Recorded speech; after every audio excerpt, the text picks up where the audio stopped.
जय हिंद दोस्तों। आज इस वीडियो में हम लोग देखेंगे इडोटेरिया का प्रैक्टिस सेट 1। जैसे कि आप लोग यहाँ पे देखेंगे इडोटेरिया का जो न्यू एडिशन आया है उसमें जो है यहाँ पे प्रैक्टिस सेट जो है 15 प्रैक्टिस सेट इसमें दिए गए हैं, जिसमें हम लोग एक दिन में जो है 2 प्रैक्टिस सेट कंप्लीट करेंगे। ठीक है, तो चलिए प्रैक्टिस सेट 1 को देखते हैं। देखिए दोस्तों, यहाँ पे इडोटेरिया का जो यहाँ पे जो एग्जाम का लेवल से इसमें क्वेश्चन इसमें दिए गए हैं और इसमें 100 क्वेश्चन दिए गए हैं और 200 मार्क्स के रहते हैं और 2 घंटे का समय दिया जाता है। ठीक है, और इसमें आप लोग को कोशिश करना है आप लोग को क्वेश्चन बनाते हुए चलने का और अपना लास्ट में स्कोर जरूर बताइएगा। क्वेश्चन नंबर 1 आप लोग देखेंगे। क्वेश्चन नंबर 1 लिखा कि शौनक तथा पेप्लाद शाखाएं किस वेद से संबंधित है, तो इसका आप लोग देखेंगे तो इसका आंसर हो जाएगा अथर्ववेद से संबंधित है, यानी कि ऑप्शन नंबर डी हो जाएगा। नेक्स्ट क्वेश्चन जो लिखा हुआ है 2 नंबर के संस्कृत साहित्य से ऐतिहासिक घटनाओं के क्रमबद्ध लिखने का सर्वप्रथम प्रयास से निम्न में से किसके द्वारा किया गया था, तो इसमें आप लोग देखेंगे 2 और इसका आंसर हो जाएगा, ये हो जाएगा कल्हण के द्वारा किया गया था, यानी कि ऑप्शन नंबर बी हो जाएगा। देखिए दोस्तों, थोड़ा सा बगल में ये कुत्ते भौंक रहे हैं, थोड़ा सा इसको इग्नोर कीजिएगा। ठीक है, थोड़ी देर में ये ठीक हो जाएगा। आगे आप लोग देखेंगे 3 नंबर क्वेश्चन लिखा है कि मन के बनाने वाले कारखाने का साक्ष्य सिंधु घाटी के किस स्थल से प्राप्त हुए हैं, तो इसका आप लोग देखेंगे तो इसका जो आंसर हो जाएगा यहाँ पे ये हो जाएगा ऑप्शन नंबर डी, यानी कि ए और बी दोनों से। ठीक है, यानी कि लोथल और चनवंद्रो दोनों से ये प्राप्त किए गए थे। अगला जो क्वेश्चन आप लोग देखें 4 नंबर लिखा हो कि बौद्ध मठ के परंपरा के अनुसार स्तूपों को कितने श्रेणियों में विभाजित किया गया है, तो ये जो आप लोग देखें तो इसका जो है ये 5 श्रेणियों में विभाजित किया गया है। ठीक है, यानी कि ऑप्शन नंबर सी हो जाएगा। 5 नंबर क्वेश्चन लेगा कि स्वतंत्र बहमनी राज्य की स्थापना कब की गई थी, तो स्वतंत्र बहमनी राज्य की स्थापना जो है ये आप लोग देखेंगे तो 1337 ईस्वी में की गई थी, यानी कि ऑप्शन नंबर आप लोग देखें तो यहाँ पे सी हो जाएगा। ठीक है, अगला क्वेश्चन जो 6 नंबर लिखा है कि महाराणा प्रताप के हाथी का नाम निम्न में से क्या था, तो महाराणा प्रताप के हाथी का नाम जो है ये राम प्रसाद था, यानी कि ऑप्शन नंबर जो है क्या होगा जी, तो ये सी हो जाएगा। आगे क्वेश्चन आप लोग देखें जैसे कि 7 नंबर लिखा कि भैरववाल की संधि किस वर्ष से हुई थी, तो भैरववाल की संधि जो है ये आप लोग देखेंगे तो ये 22 दिसंबर 1846 को हुई थी, यानी कि 22 दिसंबर 1846 को हुई थी। ठीक है, यानी कि ऑप्शन नंबर क्या हो जाएगा, तो ये 1 हो जाएगा। ठीक है, तो अगले क्वेश्चन को हम लोग देखते हैं जैसे कि अगला जो 8 नंबर क्वेश्चन लिखा कि 1911 के दिल्ली दरबार की घोषणा में निम्न में से क्या शामिल था, तो 1911 के दिल्ली दरबार की घोषणा में इसमें जो है इनमें से सभी शामिल थे, यानी कि बंगाल विभाजन रद्द ये भी होगा। ठीक है, उसके बाद बंगाली भाषी क्षेत्रों को मिलाकर प्रांत बनाना ये भी था। ठीक है, उसके बाद बिहार राज्य की स्थापना जिसमें उड़ीसा भी शामिल है, यानी कि ये सभी हो जाएंगे। अगला जो 9 नंबर क्वेश्चन आप लोग देखेंगे लिखा हुआ है 9 नंबर की सेवा समिति की स्थापना निम्न में से किसने किया था, तो सेवा समिति की स्थापना जो है ये आप लोग देखेंगे तो यहाँ पे हृदयनाथ कुंजरू, यानी कि यहाँ पे जो हो जाएगा ऑप्शन नंबर 1 हो जाएगा। ठीक है, अगले क्वेश्चन आप लोग देखेंगे 10 नंबर लिखा कि निम्नलिखित में से कौन सी जोड़ी सुमेलित है, यहाँ पे आप लोग को सुमेलित करना है। ठीक है, तो चलिए हम लोग मिलान कर लेते हैं कौन सा किससे मिलेगा। ठीक है ना, तो इसमें आप लोग देखेंगे जैसे कि सबसे पहले जो है जैसे कि चंदेरी का युद्ध जो है ये 1828 ईस्वी में हुआ था। ठीक है, तो इसमें आप लोग देखेंगे सबसे पहले यहाँ पे चौसा का युद्ध। ठीक है, तो चौसा का युद्ध किससे मिलेगा जी, देखिए दोस्तों इसमें क्वेश्चन का जो है यहाँ पे यही मिस्टेक होता है, यहाँ पे नहीं है पूछा है। ठीक है, हम लोग है खोज रहे हैं। ठीक है ना, तो यहाँ पे आप लोग को ध्यान देना एग्जाम में भी मिस्टेक हो जाता है, जब नहीं है तो इसमें जो है ऑप्शन नंबर डी हो जाएगा, नहीं कि रुहेला का युद्ध जो है ये आप लोग देखेंगे तो 1772 में नहीं हुआ था। ठीक है, ये 1772 में रुहेला का युद्ध नहीं हुआ था। बाकी आप लोग देखेंगे तो बाकी सभी सही है। ठीक है, बाकी सभी आप लोग देखेंगे तो यहाँ पे जैसे कि चौसा का युद्ध जो है 1539 में हुआ था, कोलाचेल का युद्ध जो है 1741 में हुआ था और खुर्दरा का युद्ध जो है 1795 में हुआ था। ठीक है, अगले क्वेश्चन को हम लोग देखते हैं 11 नंबर जो क्वेश्चन 11 नंबर में लिखा कि ऑपरेशन जीरो आवर के तहत भारत छोड़ो आंदोलन के दौरान जो है कस्तूरबा गांधी की कैद करके किस जेल में रखा गया था, तो ये आप लोग देखेंगे यहाँ पे 11 और इसका आप लोग का आंसर होगा ये हो जाएगा आगा खां महल, यानी कि ऑप्शन नंबर जो है यहाँ पे बी हो जाएगा। अगले क्वेश्चन को हम लोग देखते हैं जैसे कि अगला क्वेश्चन जो लिखा हुआ है 12 नंबर कि कंध विद्रोह का संबंध भारत के किस राज्य से है, कंध विद्रोह का संबंध भारत के किस राज्य से है ये बताना है 12 नंबर। ठीक है, तो इसका आप लोग देखेंगे तो इसका हो जाएगा उड़ीसा राज्य से स्थित है, यानी कि ऑप्शन नंबर जो है यहाँ पे बी हो जाएगा। आगे जो है 13 नंबर क्वेश्चन लिखा कि शांति निकेतन को किस वर्ष यूनेस्को की विश्व धरोहर सूची में शामिल किया गया था, तो इसका आंसर हो जाएगा यहाँ पे जो है ये 2023 में ये जो है यानी कि शामिल किया गया था। ऑप्शन नंबर 1 हो जाएगा, यहाँ पे ऑप्शन नंबर 1 हो जाएगा।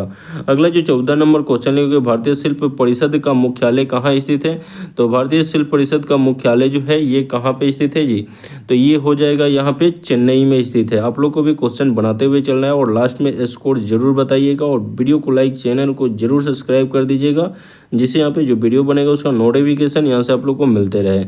आगे आप लोग देखेंगे जैसे कि 15 नंबर क्वेश्चन लेगा कि रीडिंग गार्ड एवं बैंक बोर्ड नामक शब्द किस खेल से जुड़े हैं।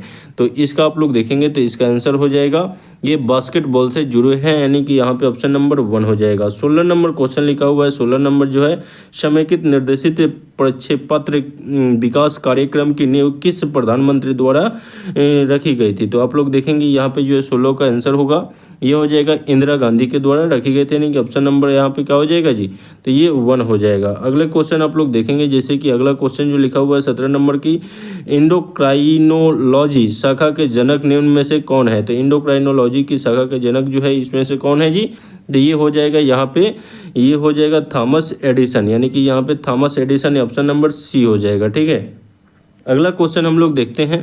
अगला जो 18 नंबर क्वेश्चन है कि भारतीय अर्थव्यवस्था में विद्युत, गैस एवं जल पूर्ति किस क्षेत्र के अंतर्गत आते हैं। तो इसका आप लोग का आंसर हो जाएगा द्वितीय क्षेत्र के अंतर्गत आते हैं, यानी कि ऑप्शन नंबर जो है यहाँ पे बी हो जाएगा। ठीक है, अगला जो क्वेश्चन लिखा हुआ है यहाँ पे 19 नंबर के वैज्ञानिक आधार पर राष्ट्रीय आय की गणना वीके आर राव द्वारा किस वर्ष किया गया था। तो ये आप लोग देखेंगे तो ये हो जाएगा 1931 ईस्वी में किया गया था, यानी कि ऑप्शन नंबर जो है यहाँ पे सी हो जाएगा।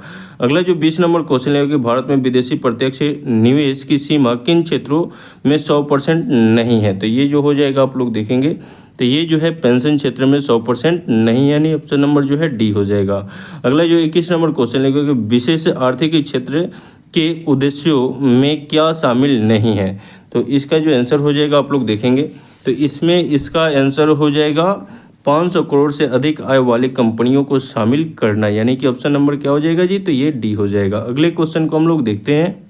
22 नंबर क्वेश्चन लिखा कि किस समिति ने निर्धनता की पहचान हेतु कॉस्ट ऑफ लिविंग को आधार के रूप में स्वीकार किया था। तो इसका आप लोग देखेंगे इसका आंसर हो जाएगा ये हो जाएगा बिना एनसरे समिति, यानी कि ऑप्शन नंबर यहाँ पे डी हो जाएगा। अगला क्वेश्चन लिखा हुआ है 23 नंबर की मतलब 76वें गणतंत्र दिवस समारोह 2025 के मुख्य अतिथि के रूप में कौन शामिल हुए थे। तो इसका आप लोग देखेंगे तो यहाँ पे इसका आंसर हो जाएगा ये हो जाएगा प्रबोवो सुबियांटो, यानी कि ऑप्शन नंबर यहाँ पे ये 1 हो जाएगा। ठीक है, अगला जो क्वेश्चन लिखा हुआ है यहाँ पे 24 नंबर की 33वें ग्रीष्मकालीन ओलंपिक खेल 2024 में भारत को कुल कितने पदक प्राप्त हुए थे। तो इसका आंसर हो जाएगा यहाँ पे जो है 6 पदक प्राप्त हुए थे, यानी कि ऑप्शन नंबर बी हो जाएगा। देखिए दोस्तों थोड़ा सा बरसात का मौसम है, ये क्या टिटरा रहा है, थोड़ा सा इसको इग्नोर कीजिएगा और कल से हम आप लोग को जो है डे में ही वीडियो बना देंगे। ठीक है, ये बारिश के मौसम में ये सब कीड़े मकोड़े निकलते रहते हैं तो थोड़ा सा हम खोज रहे हैं, मिल नहीं रहा है। ठीक है, तो इस वीडियो बनाना भी जरूरी है। आगे आप लोग देखेंगे जैसे कि 25 नंबर लिखा कि केंद्रीय बजट 2024-25 के अनुसार राजस्व घाटा कुल जीडीपी का कितना प्रतिशत है। तो ये आप लोग देखेंगे तो इसका आंसर हो जाएगा आप लोग देखेंगे 1.8%, यानी कि ऑप्शन नंबर डी हो जाएगा। ठीक है, अगला जो 26 नंबर क्वेश्चन लगेगा केंद्रीय बजट 2024-25 में मनरेगा हेतु कितना बजट आवंटित किया गया है। तो मनरेगा हेतु जो है ये जो है 86,000 करोड़ जो है ये आवंटित किया गया, यानी ऑप्शन नंबर जो है 1 हो जाएगा। आगे के क्वेश्चन जो है 27 नंबर लिखा कि हाल ही में हुए विधानसभा चुनाव के बाद मोहन चरण मांझी किस राज्य के मुख्यमंत्री नियुक्त हुए हैं। तो इसका आप लोग देखेंगे तो ये ओडिशा का हुआ है, यानी कि ऑप्शन नंबर यहाँ पे 1 हो जाएगा। आगे जो 28 नंबर क्वेश्चन लेगा 24वें SCO शिखर सम्मेलन का आयोजन कहाँ किया गया है। तो इसका आप लोग देखेंगे तो इसका हो जाएगा कजाकिस्तान में किया गया, यानी कि ऑप्शन नंबर सी हो जाएगा। अगला जो है 29 नंबर क्वेश्चन आप लोग देखें जैसे कि 29 नंबर लिखा निम्न में से रुद्रम 1 क्या है। तो रुद्रम 1 जो है यहाँ पे जो है ये हो जाएगा एक मिसाइल है। ठीक है, ये क्या है जी, एक मिसाइल है।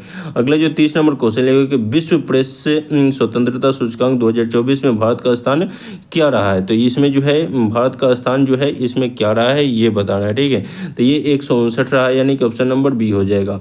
अगला जो 31 नंबर क्वेश्चन लेगा कि 2024 में कुल कितने व्यक्तियों को भारत रत्न दिया गया है। तो इसमें जो है आप लोग देखेंगे तो इसमें जो है 5 व्यक्तियों को भारत रत्न दिया गया, यानी कि ऑप्शन नंबर जो है सी हो जाएगा। अगला जो 32 नंबर लिखा कि वर्ष 2025 में कितने व्यक्तियों को पद्म पुरस्कार दिए जाने की घोषणा केंद्र सरकार द्वारा की गई है, तो ये आप लोग देखेंगे तो इसका आंसर हो जाएगा 139 व्यक्तियों को जो है पद्म विभूषण जो है पुरस्कार देने की घोषणा की गई है। आगे आप लोग देखेंगे 33 नंबर लिखा कि भारत सरकार द्वारा किस तिथि को संविधान हत्या दिवस मनाए जाने की घोषणा की गई है, तो ये आप लोग देखेंगे ये 25 जून हो जाएगा, यानी कि ऑप्शन नंबर बी हो जाएगा। ठीक है, अगले क्वेश्चन को हम लोग देखते हैं, जैसे कि 34 नंबर क्वेश्चन लिखा हुआ, 34 नंबर लिखा कि होपेक्स सैन्य अभ्यास किन 2 देशों के मध्य आयोजित किया गया है, तो यहाँ पे इसका आंसर हो जाएगा, यहाँ पे जो है भारत और मिस्र के बीच जो है ये, जैसे आप लोग देखेंगे 2 देशों के मध्य आयोजित किया गया, तो भारत और मिस्र हो जाएगा। ठीक है, आगे जो है 35 नंबर लिखा कि 34वां व्यास सम्मान 2024 किसे प्रदान किया गया है, तो ये आप लोग देखेंगे 35 और इसका आंसर हो जाएगा सूर्य बाला, यानी कि ऑप्शन नंबर जो है बी हो जाएगा।